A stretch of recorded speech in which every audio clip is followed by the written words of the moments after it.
et l'oméga. Mais en fait, nous en tant que disciples de Christ, on prend ça là, on chante, tu es l'alpha et l'oméga, tu es tout ça. Mais regarde, homme de Dieu, frère Michael, c'est pour montrer justement, lorsqu'il s'appelle l'alpha et l'oméga, il nous montre, n'est-ce pas, qu'il est celui qui doit commencer les œuvres avec nous et qui doit les achever. Tout projet véritable commence avec Dieu et c'est lui aussi qui doit les clôturer. Mais nous là, on chante ces chants-là sans réaliser qu'on a commencé les projets même sans lui. On chante ces chants-là sans réaliser qu'on a commencé les projets. Et à la fin, c'est un pasteur qui est venu clôturer. À la fin, c'est une femme, c'est une église. Alors que lui, il se réclame d'être alpha. Donc l'alef est bête. Alpha plutôt est l'oméga. N'est-ce pas? C'est lui qui commence et qui termine dans la vraie vie. Toute existence véritable qui met Dieu au centre, qui Yeshua commence et termine.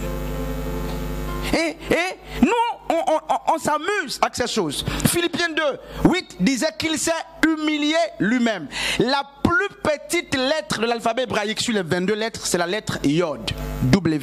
Y. C'est le signe de l'humilité. Frères et sœurs, lui qui est l'alpha était devenu le plus petit, un simple homme, fait même inférieur aux anges pour un temps, dit-on.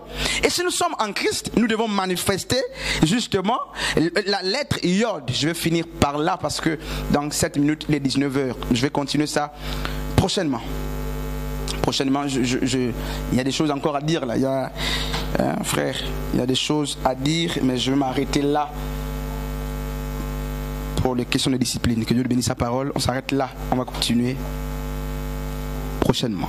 Yod, il y a le Yod, il y a le Shin, et le Vav et le Aïn. Ce sont des lettres qui composent le nom de Yeshua. Yeshua, c'est le tétragramme sauve. Yahvé est salut. Et tout le nom de Yeshua, n'est-ce pas, est plein de mystères, plein de révélations.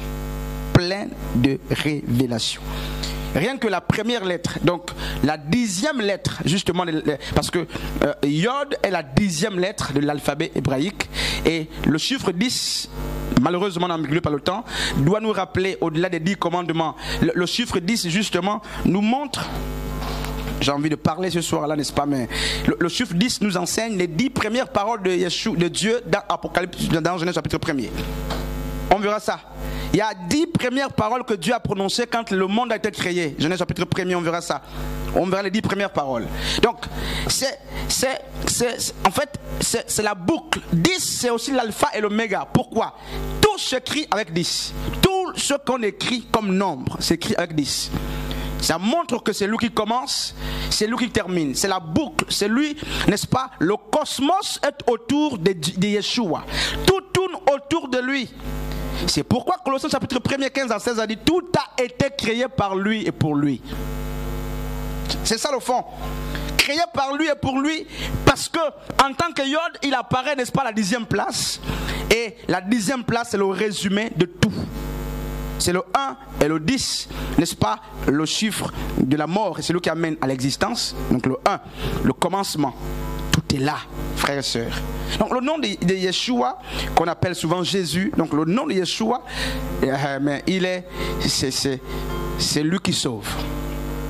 N'est-ce pas? Et il nous rappelle que Pierre dans Actes chapitre 4, 12 a dit, il n'y a pas de salut en aucun, il n'y a de salut en aucun autre, car il n'y a sous le ciel aucun autre nom. Pas d'autre nom. Alors si vous êtes dans un endroit où c'est un homme qui est invoqué, vous devez fuir. Dans une église où c'est un homme qui est vénéré, vous fuyez. Dans une école où c'est un autre nom, parce que Pierre ici, frère, il est catégorique, il dit, dans l'islam, il n'y a pas un autre nom. Dans l'hindouisme, il n'y a pas un nom. Dans le bouddhisme, il dit sous le ciel. Il ne dit pas il y a un nom qui est donné aux chrétiens. Sous le ciel. Et là, il parle du monde en tant que cosmos. Pierre dit, sous le cosmos, il n'y a pas un autre nom. Dans des religions là, faites des religions comme vous voulez, Pierre affirme, n'est-ce pas, la foi des vrais disciples. Elle est assise sur la reconnaissance de l'absolu d'un seul nom. Un seul nom. il sauve. Yeshua, que Dieu bénisse sa parole. On va prier avec la sœur Violette qui va dire merci à Dieu et qui va nous recommander, n'est-ce pas? Viens ici, sœur Violette, qui va nous recommander à la grâce de Dieu, de sorte que Dieu continue de nous parler, de nous révéler, n'est-ce pas, sa parole, que le Seigneur nous habite pleinement et que nous soyons toujours là. Viens. Jeudi prochain, qu'il nous rappelle, n'est-ce pas, des merveilles, qu'il utilise puissamment ceux qui vont continuer cet enseignement, n'est-ce pas? On va prier avec la sœur Violette.